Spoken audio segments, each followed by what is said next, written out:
Hi friends, this video shows how to clear cache of an app.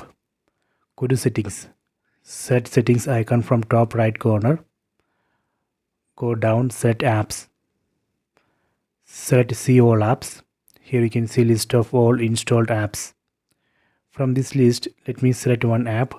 Let me select this YouTube app, go down. See, here you can see the option clear cache. Size of the cache is 9.31 MB. Let me clear this. Select clear cache. Select OK.